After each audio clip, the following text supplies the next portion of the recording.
Hello friends, welcome back to UK Dreamers.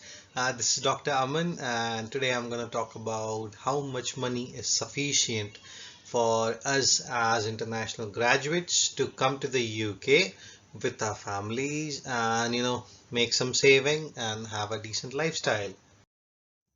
So before I go ahead in the video, this video is only to help and support the doctors moving to the UK about their concerns about the finances, and I do not represent the GMC nor the NHS nor any of the financial institutes in the UK. This is just solely based on my experience, what I've encountered in the past 6 months.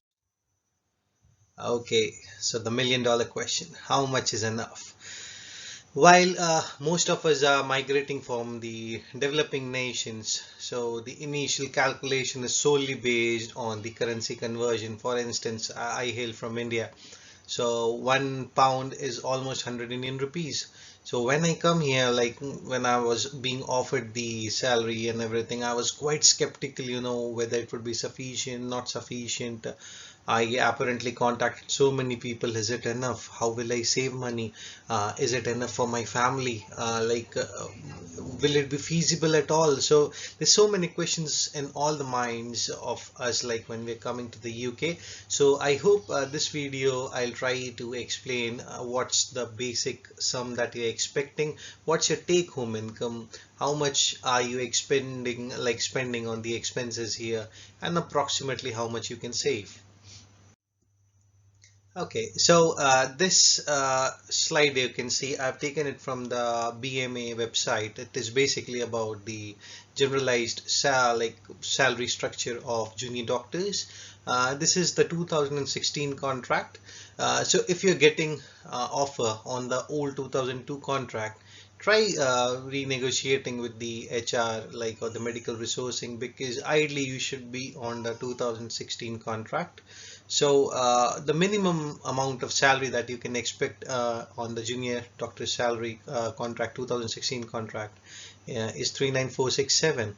Apparently, it can go up to 53,000, but most of us who are coming to the sponsorship schemes would be somewhere between the specialty like trainee or the core training level 1 to 3. So you may expect a salary of around 38,000 up to 50,000. So this is basically for the trainees, though it's more or less the same for non-trainees. But yes, you can have some variation depending on the trust that you're going, depending on the country and the local area that you're going as well.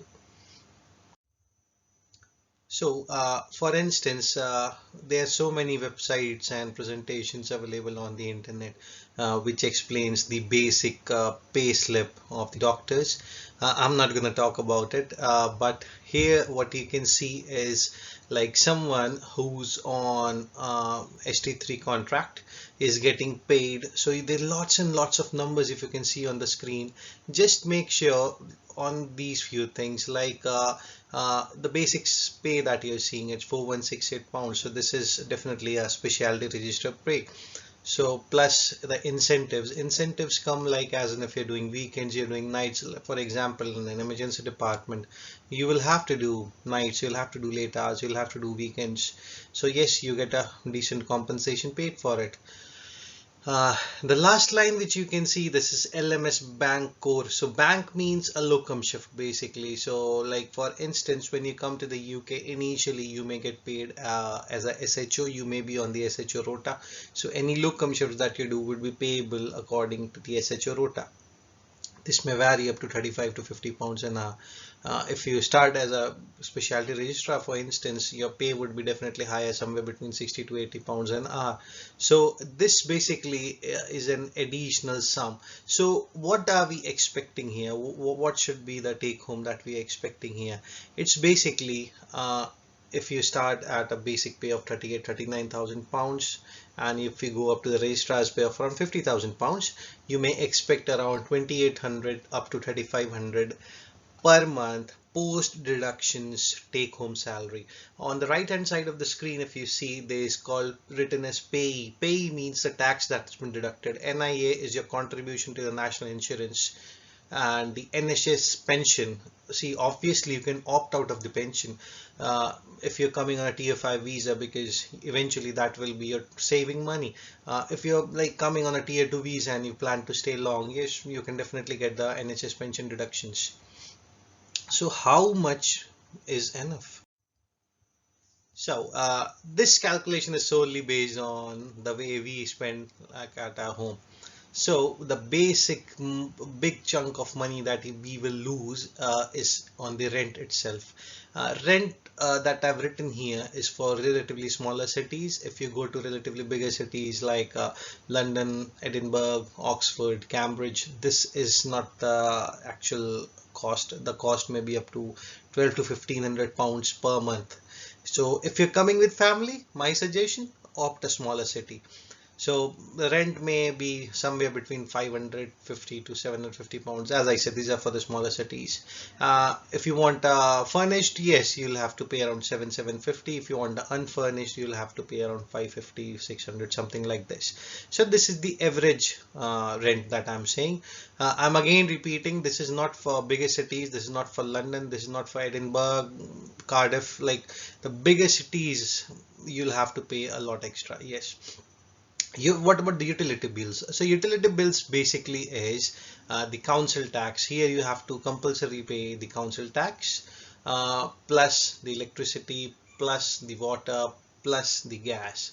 So depends. This is an average that I'm calculating. Say it's around 150 pounds for the council tax and 150 pounds for all the other bills. If we talk about internet and phone, yes, if you want a good broadband, it can cost you around somewhere between 20 to 30 pounds. Plus the phones. Phones, for instance, you are here, your wife is here. Yes, you have to pay for both their phones. The basic one that you can still get would be around 10 to 15 pounds a month. Like if you have international calling, some internet and everything. So give or take, it comes around 50 pounds. If you're using a public transport, the best way ideally is to get a monthly pass because it's relatively cheaper.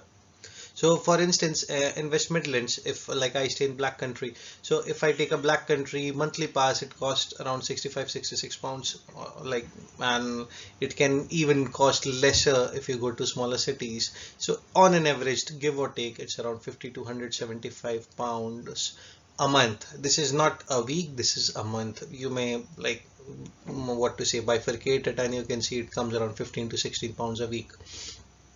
Groceries. Yes, because since you're here, you would like to eat.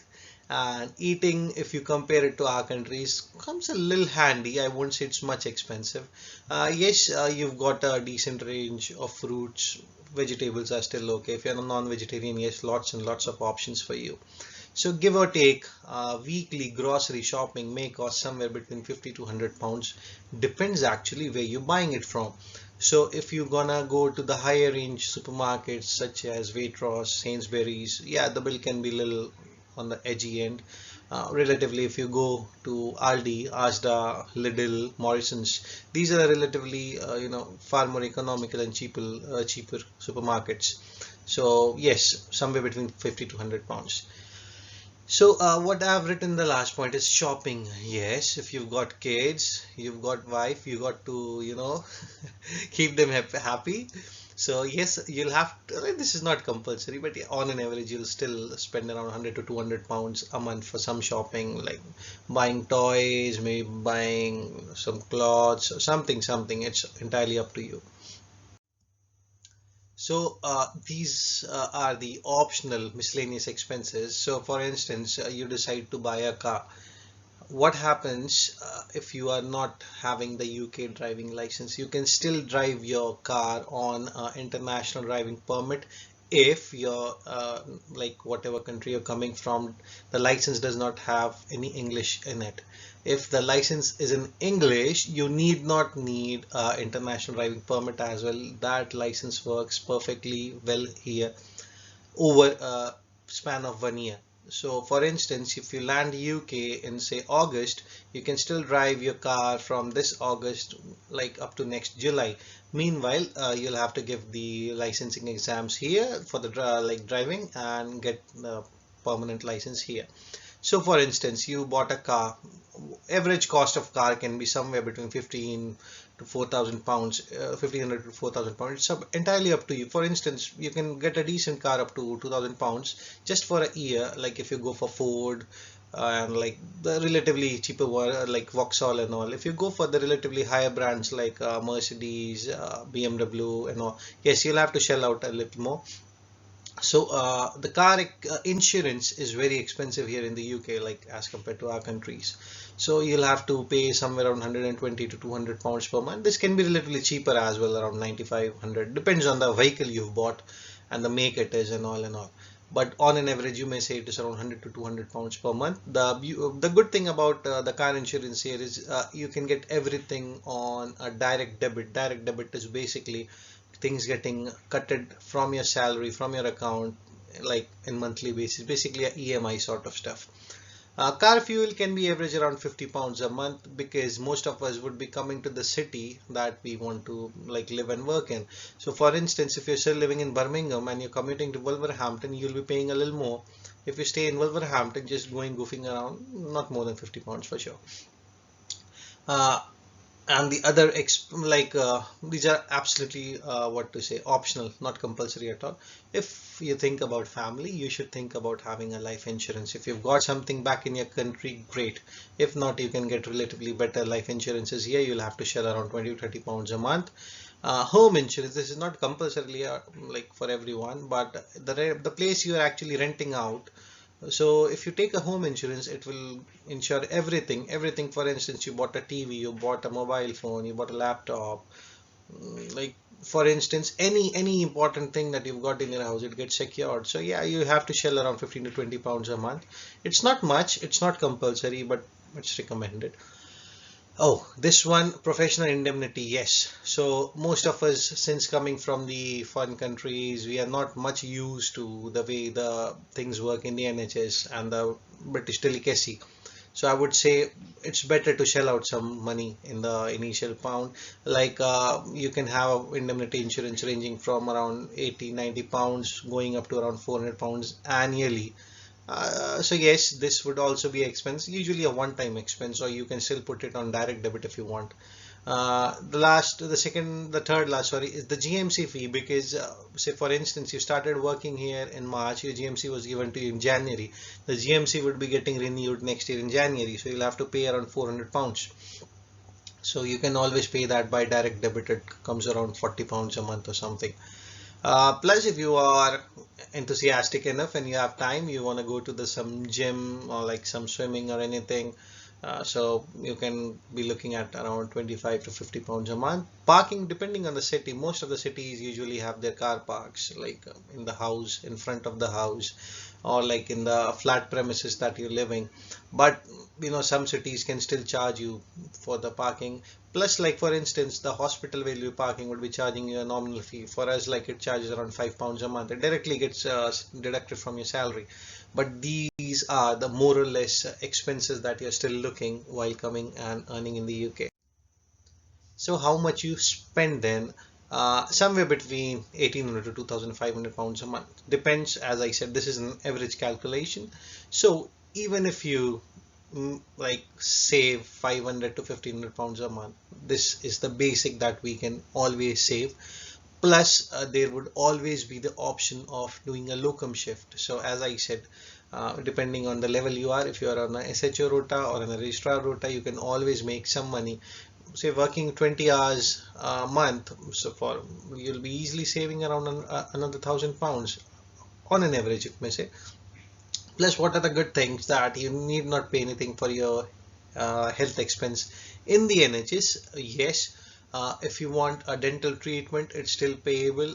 It's not very expensive, but yeah, around 25 pounds for the first visit, 65 pounds for getting the procedures done, and hence and so forth. Plus, if you want private consultation, for instance, like you've got some dermatological condition, you're not getting an appointment in the NHS, you got to shell, yeah, that's expensive, 200 to 300 pounds a visit. So it depends basically. The good thing about child education is you need not pay anything till the child is in primary school. For instance, you've got a 3-year-old kid. When you come here, the child would go to a nursery. Nurseries usually will give you a 15 hours free service, so it's 3 hours a day for your child to go to the nursery. Similarly, after your child has crossed 4, your child would go into reception. Up to the primary school there is no fee. Secondary school, yes, there are exams, there are scholarship exams. If you want to put your child in a private school, yes, there are expenses. I will make a separate video on the schooling and all stuff. So I hope most of your queries regarding what is enough I've clarified here. And it's always difficult when you come to the initial time, because the money calculation is always in your native currency, and that's always lower most of the times compared to the UK. So don't worry, if you are determined, please keep working hard, keep exploring your options. And once you're here, yes, the initial 2-3 months would be hard, but it's worth it definitely to give it a try. Come to the UK, work in the NHS, see the working culture, earn some pounds, and if you want to go back home, you can always go back. Thank you so much for watching. Please subscribe to the channel, share it among your friends. If you have any doubts, you can always mail me at ukdrvlogs@gmail.com.